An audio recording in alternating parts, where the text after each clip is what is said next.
आज हम एनालॉग के जिस टाइप के बारे में डिस्कस करेंगे वो टाइप अक्सर एसएससी के लिए जान है और एसएससी के हर फॉर्मेट ऑफ एग्जाम, चाहे वो सीजीएल लो, एमटीएस लो, सीएचएल्स लो या रेलवे लो, उससे पूछा जाना क्वेश्चंस तय है। और आज के क्लासेस में सीखेंगे कि एनालॉग के इस तरह के टाइप्स को हम कम से कम समय में कैसे क्या कर सके, बना सके। तो हमेशा याद रखेंगे, एनालॉग हो गया, सीरीज हो गया या क्लासिफिकेशन हो गया, ये तीनों चैप्टर जो है एसएससी के हर फॉर्मेट ऑफ एग्जाम, चाहे सीजीएल हो, एमटीएस हो या सीएचएस हो, ये तीनों फॉर्मेट ऑफ एग्जाम में क्वेश्चंस पूछा जाता है। ठीक है, एनालॉग के इसमें देखिए।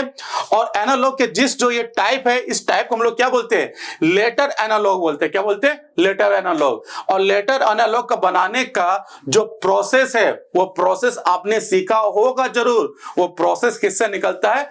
कोडिंग एना, मतलब कोडिंग डिकोडिंग।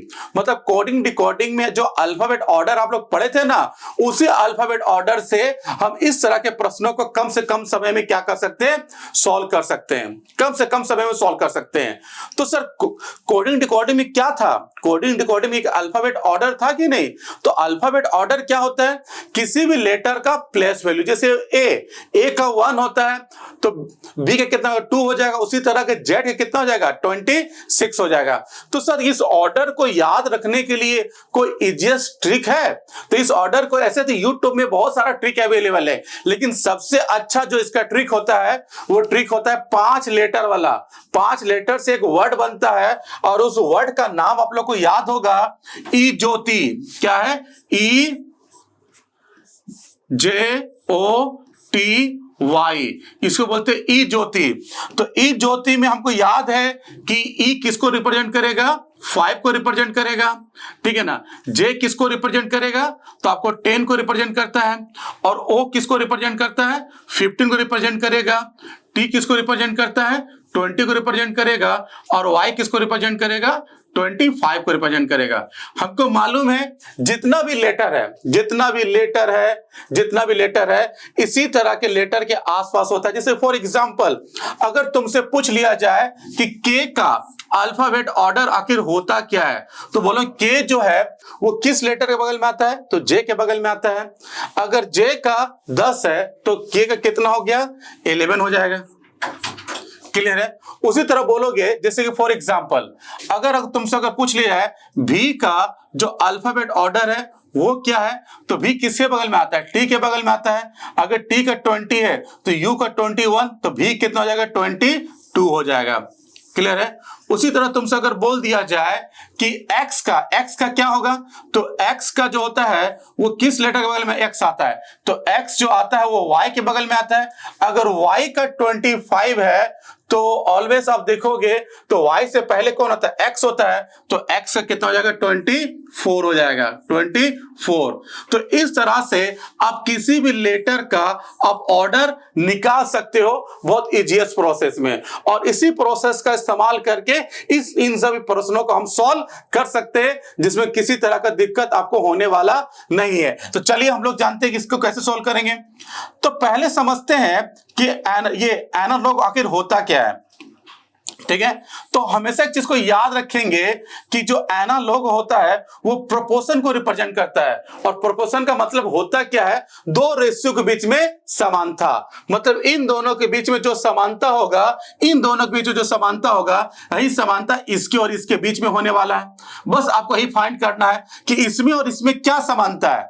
तो कभी कभी समानता होता बहुत इजीएस्ट से हम लोग पकड़ लेते हैं। अगर मान लो पकड़ में नया है तो इसमें ये ऑर्डर अप्लाई होता है और इसमें इस तरह का जितना भी क्वेश्चन जटिल हो, जैसे इसका नंबर लिखोगे तुरंत इसका आंसर आपके सामने आ जाएगा, प्रकट हो जाएगा। ठीक है, जिसमें किसी तरह का आपको दिक्कत होने वाला नहीं है। तो इसको ऑर्डर के हिसाब से ही आपको सॉल्व करना सिखाएंगे। जैसे कि बी का जो अल्फाबेट ऑर्डर होता है वो 2 होता है। ठीक है, ए इसे मालूम 1 होता है। हमेशा याद रखो ए का 1 भी होता है और इसके साथ 27 होता है। सर ये बात दिमाग से निकल गया, 27 कैसे होगा? तो हमेशा याद रखेंगे कि जेड का 26 होता है और A का यहां पर 1 होता है। ये बात क्लियर है।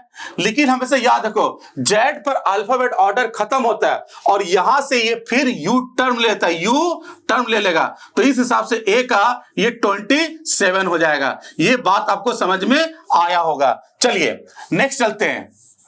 ठीक है, तो ये 27 हो जाएगा। ठीक है, उसके बाद देखेंगे कि C का 3, उसके बाद T का 20, ठीक है, E का 5, ठीक है, R का 18, I का 9 और A का 1। क्लियर है। अब सोचो फिर इसको लिखोगे तो यहां पर 5 होगा, यहां पर आपका 24। सर 24 कैसे लिख दिए? तो 24 मतलब x का अल्फाबेट देखो, x जो होता है y के बगल में आता है, y का अगर 25 है तो y से पहले x का कितना हो जाएगा? 24 हो जाएगा। तो यहाँ 24 हो गया। अब उसके बाद f का कितना हो गया? यहाँ पर 6 हो गया। उसके बाद w, सर w किसके बगल में आता है? तो w t के बगल में आता है। अगर t का 20 है तो u का 21, v का 22, तो w का 23, तो यहां पर 23 हो जाएगा। ठीक है, उसके बाद B का 2, ठीक है, U का 21, ठीक है, और उसके बाद F का 6 और X बताएं 24 और ये A का यहां 27 होगा। ठीक है, अब सभी में अंतर देखिए तो देखो कि सभी में जो अंतर जो चल रहा है वो आपका 3 का अंतर चल रहा है। कितना का अंतर चल रहा है? 3 का अंतर चल रहा है। ठीक है, यहां भी 3 का अंतर हो रहा है, यहां भी आपका 3 का अंतर हो रहा है। ठीक है, यहां भी आपका 3 का अंतर हो रहा है, यहां भी देखिए 3 का अंतर हो रहा है, यहां भी 3 का अंतर हो रहा है, यहां भी 3 का अंतर हो रहा है, यहां भी 3 का अंतर हो रहा है और यहां भी क्या हो रहा है? 3 का अंतर हो रहा है। ठीक है, तो सिंपलिटी 3 का अंतर चलता हुआ चला जा रहा है कि नहीं?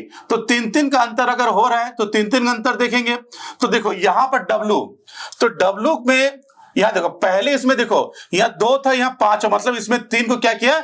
जोड़ा गया, मतलब 3 को जोड़ा गया। तो W का कितना होता है? W का होता है 23 होता है।